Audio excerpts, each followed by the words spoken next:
जय Shri Jagannath friends welcome welcome welcome बहुत सारा स्वागत आपण मानकु मो चैनल को आज वीडियो आरंभ करवा। वीडियो आरंभ करने पूर्व जदि आपण मैंने मो चैनल नुआ अच्छा ताले चैनल को सब्सक्राइब करंतु, वीडियो गोटे लाइक कर दिंतु।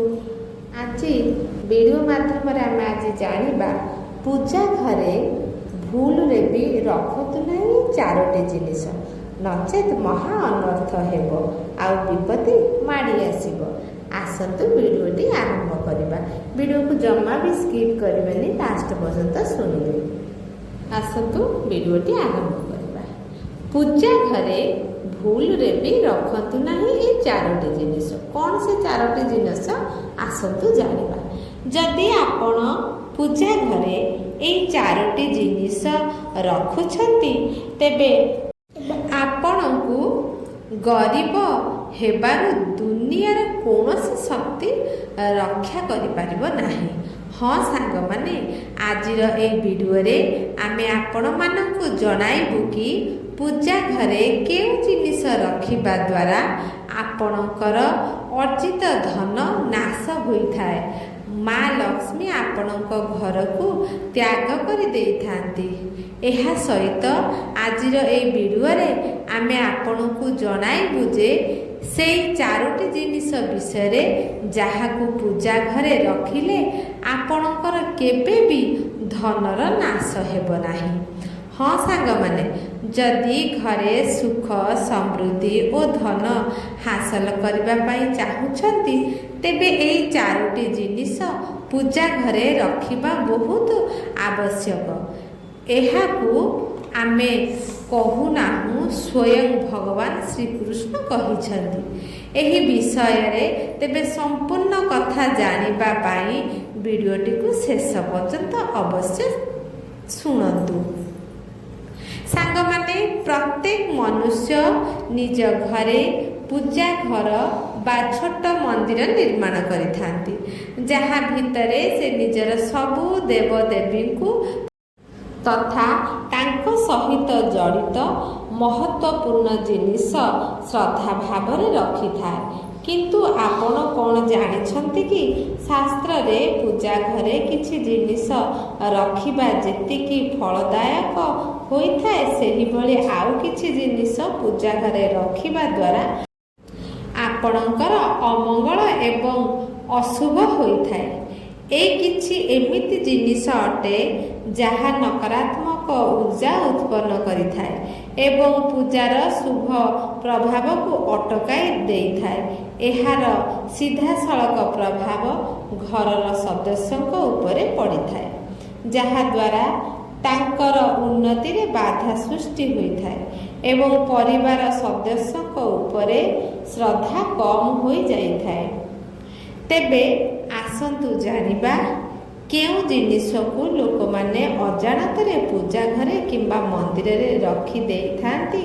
सांग माने जदि आपण पूजा घरे एही जिनिस रखिछंती ताहा तुरंत पूजा घरु बाहर करे अलगा स्थान रे रखि दियंतु, किंतु पूजा घरे कदापि रखंतु नाही।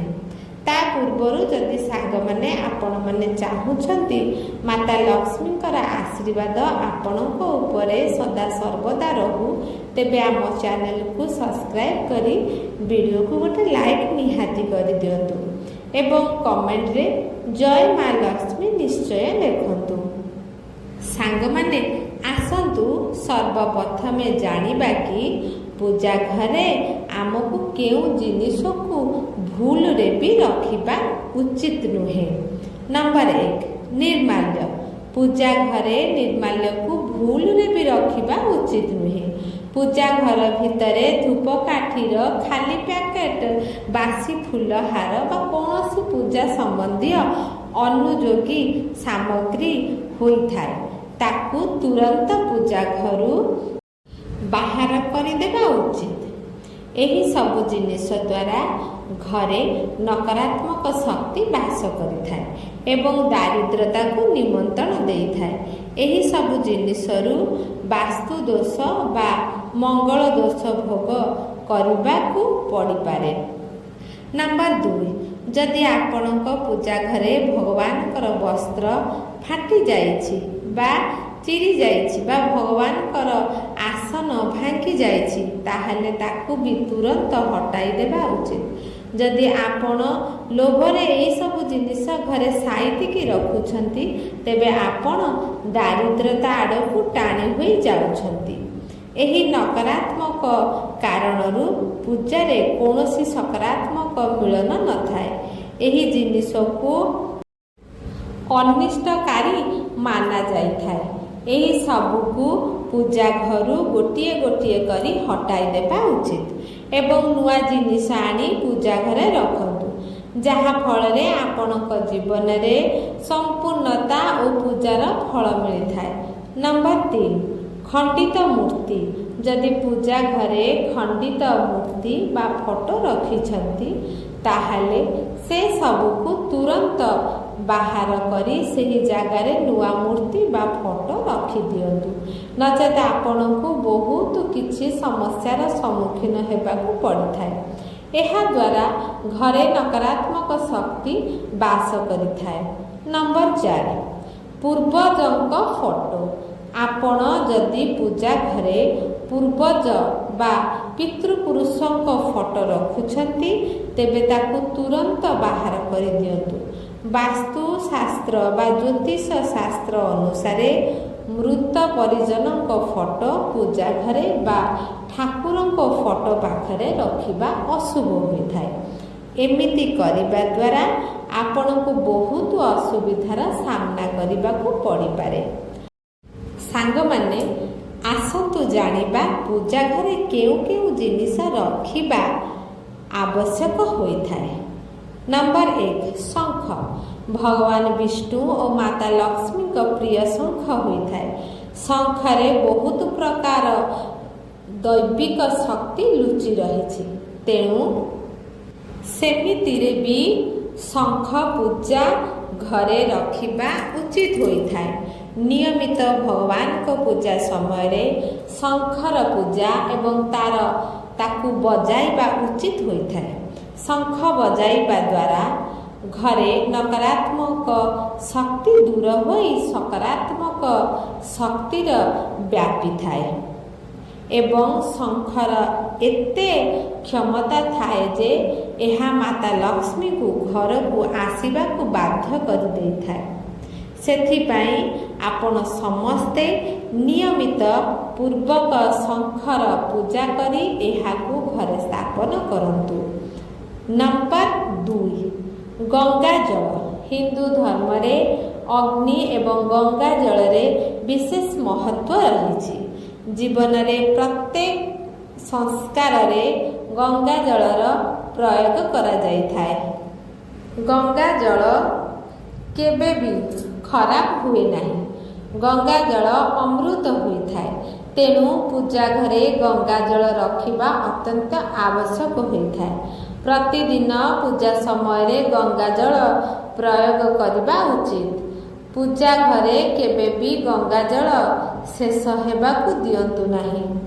गंगा जल पूजा घरे रखिबा द्वारा माता लक्ष्मी प्रसन्न होइथांती। नंबर 3 शालग्राम। शालग्राम भगवान को पूजा घरे निश्चित भावरे पूजा घरे रखिबा उचित एवं तांकु प्रतिदिन तुलसी मिश्रित जल चढ़ाइबा स्नान कराइबा उचित। एमिति करिबा द्वारा भगवान विष्णुकर समस्त अवतारर आशीर्वाद प्राप्त होइथाए। धार्मिक मान्यता अनुसार जो घरे शालग्राम पूजा होइथाए से घर को दारिद्रता केबे आसी न थाए ओ माता लक्ष्मीकर आशीर्वाद आपणक ऊपर रही थाए। नंबर 4 स्वस्तिक चिन्ह।